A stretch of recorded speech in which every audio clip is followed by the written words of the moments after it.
How's it going, guys? And welcome to something a little bit different I'm going to be trying on my channel. And that'll be FIFA 18 player rating predictions, and for episode 1 we're going to do it for Brighton and Hove Albion, as they're the team I support. And we're going to start things off with the goalkeepers, and there are 3 main goalkeepers at Brighton. They're Kasper Ankergren, who didn't play very much, so I could see him getting downgraded to a 61.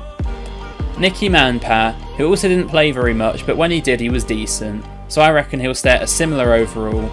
And Brighton's new star signing in goal, Matt Ryan, the Australian international, who didn't have the best of seasons in real life, so I've downgraded him from a 79 to a 78, which is still a very respectable overall for a goalkeeper. We now move on to the centre backs, and this is the area where I think Brighton are probably the strongest in the team. The 2 good backup centre backs that we have are Connor Goldson, who I would have given an upgrade to if he had played a bit more last season, but of course he had his heart problems, so I kept him at the same overall that he had for FIFA 17. We've also got Uhenemeyer, who was very good when he did play, but isn't a starter, so I've upgraded him to a 74 overall. And finally we have the starting 2 centre backs, Duffy, who I've upgraded to a 75, and Dunk, who I've upgraded to a 77. Now Dunk has received the biggest upgrade as he got in the Championship Team of the Season and received a Team of the Season on FIFA, and he was probably the star performer in the defence. But I can't take anything away from Shane Duffy, who also had an excellent season until he had his injury near the end. And we now move on to the fullbacks, which are probably the weakest position in Brighton's side. And as you can see, I've kept them all at silver ratings. Now at the time of recording this, Marcus Stuter hadn't signed yet, so he won't feature in this video.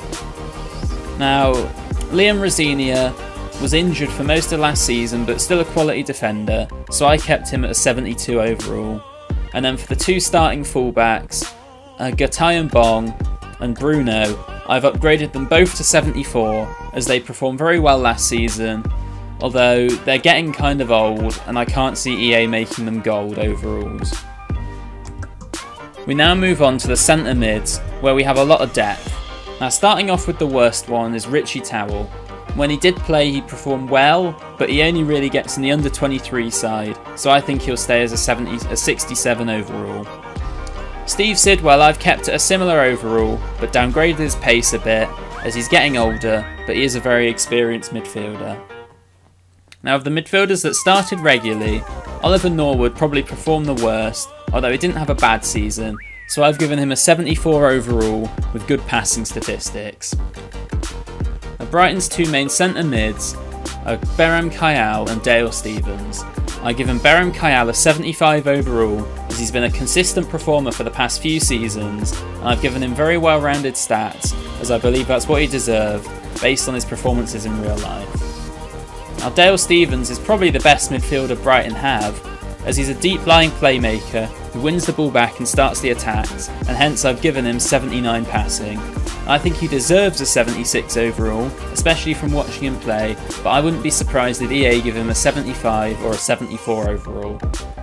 And finally there's Pascal Gross, Brighton's new signing from Ingolstadt, who I haven't seen much of myself, but from what I've heard and seen of his statistics from playing in the Bundesliga, he seems like a top quality player, so I've given him a 78 overall, which is a +2 boost from what he's currently got on Ultimate Team.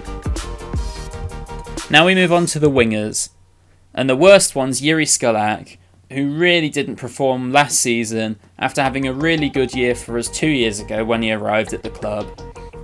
Jamie Murphy I've given a 72 overall, which I think is fair, as he does play well when he plays, but he's definitely not a star player in the team. And finally, the 2 best wingers at Brighton. We have Solly March, who I've given a big pace upgrade and a big overall upgrade, as he played very well last season, and for anyone that watched Brighton a lot will know, whenever he got brought off the bench, Brighton seemed to score. I don't know what it was, he didn't even have to be involved, but they'd always score as soon as he came off the bench. And finally, got the Championship Player of the Year, Anthony Knockaert, who I've given an 80 overall, which may be a little bit generous, he may get a 79, but I believe he'll get some good stat upgrades and he'll definitely be Brighton's highest rated player on FIFA 18. And finally we move on to the 3 main strikers. We have Tom Ahmed, who may have scored over 10 goals last season, but most of them were from the penalty spot. And when playing in matches, he did struggle to find the back of the net in any other way than penalties, so I've kept him at a 72 overall. And we got Sam Baldock, who I decided to upgrade, especially in his passing, as he plays almost as a second striker behind Murray, got lots of assists, but also scored over 10 goals himself. And you've got the 23 goal man, Glenn Murray, who I had a series around in FIFA 17, who I've given an upgrade to a 75, as he scored a lot of goals for Brighton last season, and I would have upgraded him more, but he's very old, and I can't see EA giving him a very big boost. And that's where I'm going to end it. I want to thank you guys for watching. Please like, comment and subscribe, and let me know if you want to see more of these videos in the comments down below, and I'll see you guys in the next one.